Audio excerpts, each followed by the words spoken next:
Le meurtrier présumé d'Hélène Tarcy-Setout est derrière les barreaux. Rapidement interpellé après avoir poignardé la pharmacienne du SDIS, l'homme est sans domicile fixe, né à Kourou, âgé de 34 ans et vivant à Saint-Laurent du Maroni. Il aurait agressé Hélène Tarcy-Setout pour lui dérober son téléphone. Il est défavorablement connu des services de police puisque son casier judiciaire indique pas moins de 9 condamnations et plusieurs incarcérations pour vol et violence. Les pharmaciens de Guyane appellent leurs confrères, les professionnels de santé, les pompiers et l'ensemble des Guyanais touchés par le décès d'Hélène Tarcy-Setout lundi 8 avril à Saint-Laurent-du-Maroni à les rejoindre ce lundi pour une marche en hommage, en soutien à la famille, mais également pour exprimer notre indignation face à la cruauté de tels actes. La marche s'élancera à 9h de la caserne des sapeurs-pompiers de Cayenne. Hélène Tarcy-Setout était sapeur-pompier volontaire à Saint-Laurent-du-Maroni pour défiler jusqu'à la place Léopold-Héder face à la préfecture.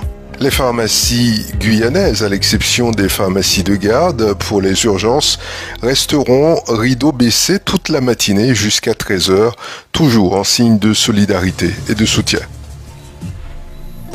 À l'initiative de l'association des maires de Guyane, les mairies seront fermées sur tout le territoire ce vendredi en hommage à Hélène Tarcy-Setout et aux victimes de violences sur le territoire. Vendredi 12 avril a été déclarée journée de deuil par l'ensemble des communes de Guyane, ce en hommage à la disparition brutale d'Hélène Tarcy-Setout ainsi que de toutes les victimes de violences et en soutien à toutes les familles endeuillées. Une décision de faire mairie morte prise par l'association des maires de Guyane, précise son président Michel Jérémy. En conséquence, les services publics ne recevront pas de public ce vendredi. Les Antilles-Guyane font partie des territoires français où les refus d'obtempérer sont les plus fréquents.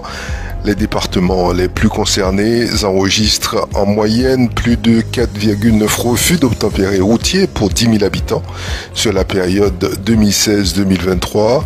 Parmi eux, on retrouve nos territoires, la Martinique 7,4%, la Guadeloupe 7,2% et la Guyane 5,9%.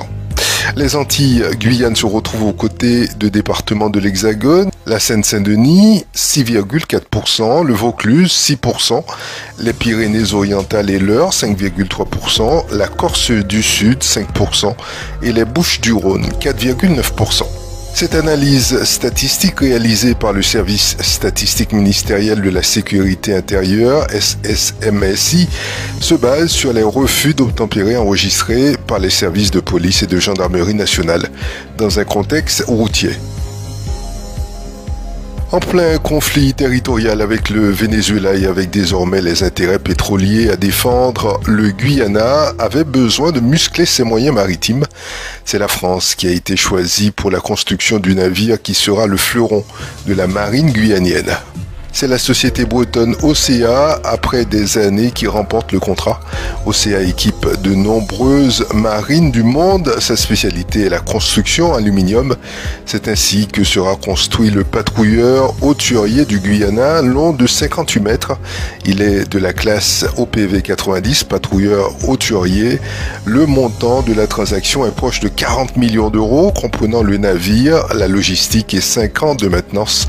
Le navire devrait être livré dans environ 2 ans.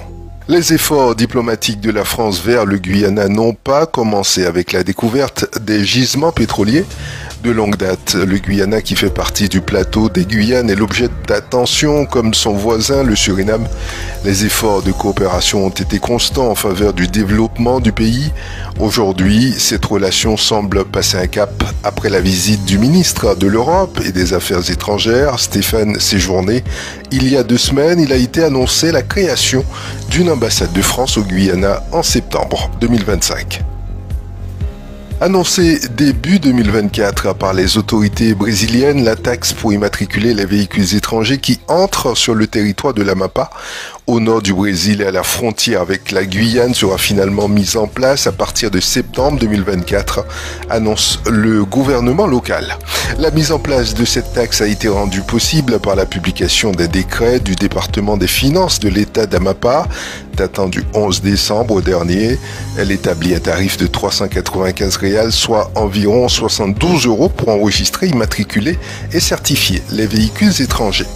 La taxe ne dépend du nombre de personnes dans le véhicule, elle est à régler une fois seulement et valable pour toute la durée d'utilisation de la voiture. En cas de changement de véhicule, il faudra payer une nouvelle fois cette taxe. Celle-ci payée, le véhicule sera enregistré sur tout le territoire brésilien. C'est la fin de ce bulletin d'information. Je vous remercie de l'avoir suivi. J'aurai le plaisir de vous retrouver demain sur Radio Mayuri.